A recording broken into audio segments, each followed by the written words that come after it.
ഫൂട്ടേജാണ് കണ്ടത്. സിനിമ ഒരു പ്രത്യേക രീതിയിൽ എടുത്തിട്ടുള്ള സിനിമയാണ്. പക്ഷെ നമുക്ക് ഈ ഫുള്ളും 2 മണിക്കൂർ കണ്ടിരിക്കാൻ ഭയങ്കര ബുദ്ധിമുട്ടാണ്. സിനിമ കണ്ടുകൊണ്ടിരുന്നപ്പോൾ കുറേ ആദ്യത്തെ സിനിമയിൽ ഒരുപാട് ഈ ഹോട്ട് സീൻസ് ഉണ്ട്, ബെഡ്റൂം സീൻസ്, ന്യൂഡ് സീന് ഒക്കെ ഉണ്ട്. അതുകൊണ്ടാണ് സിനിമയ്ക്ക് സർട്ടിഫിക്കറ്റ് കൊടുത്തിട്ടുള്ള. ഫാമിലി ആയിട്ട് ഒന്നും വന്നിരുന്ന് കാണാൻ പറ്റിയ സിനിമയല്ല. പിന്നെ ഒരു കമ്പിപ്പടം എന്ന് വേണമെങ്കിൽ പറയാം. എനിക്ക് അങ്ങനെയൊക്കെ തോന്നി സിനിമ കണ്ടുകൊണ്ടിരിക്കാം. തിയേറ്ററിലെ ഈ തണുപ്പിനിടയിൽ നമ്മുടെ ഇന്ദ്രിയങ്ങളെയൊക്കെ ഉദ്ധരിക്കുന്ന, അല്ലെങ്കിൽ ഇന്ദ്രിയങ്ങളെ ഉണർത്തുന്ന ഒരുപാട് സീനുകളുണ്ട് ഈ സിനിമയിൽ.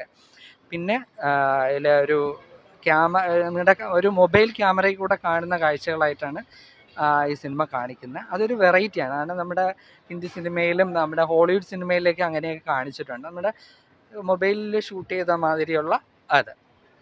അപ്പം ആ ഒരു സിനിമയുടെ ആ പിക്ചറൈസേഷനും എഡിറ്റിങ്ങും സൗണ്ട് മിക്സിങ്ങും അത് ആണ്. പിന്നെ 2 പേരും ഈ പറഞ്ഞ പോലെ വിശാഖം ഗായത്രി നന്നായിട്ട് അഭിനയിച്ചിട്ടുണ്ട്. അത് പറയുമ്പോൾ ഈ സിനിമയുടെ 95% രംഗവും ഇവർ 2 പേരും മാത്രമേ ഉള്ളൂ. മഞ്ജു വാര്യരുടെ കഥാപാത്രമുണ്ട്, അത് ഭയങ്കര ദുരൂഹത നിറഞ്ഞ ഒരു കഥാപാത്രം. അവർക്ക് പ്രത്യേകിച്ച് അതിലൊന്നും ചെയ്യാനൊന്നുമില്ല. അവിടെ അങ്ങനെ അഭിനയമോ അല്ലെങ്കിൽ അവർ ഒരു ഒറ്റ ഡയലോഗ് പോലും ഇല്ല എന്നുള്ളതാണ് മഞ്ജു വാര്യരുടെ ഈ കഥാപാത്രം. പിന്നെ ഇവർ വ്ളോഗർമാരായിട്ടാണ് ഈ നായകനും നായികയും. പിന്നെ അങ്ങനെ കണ്ടിരിക്കുന്നത് കയറി നമ്മൾ പൈസ കൊടുത്തല്ല, അതുകൊണ്ട് ആ 2 മണിക്കൂർ കണ്ടത് അത്രയേ ഉള്ളൂ.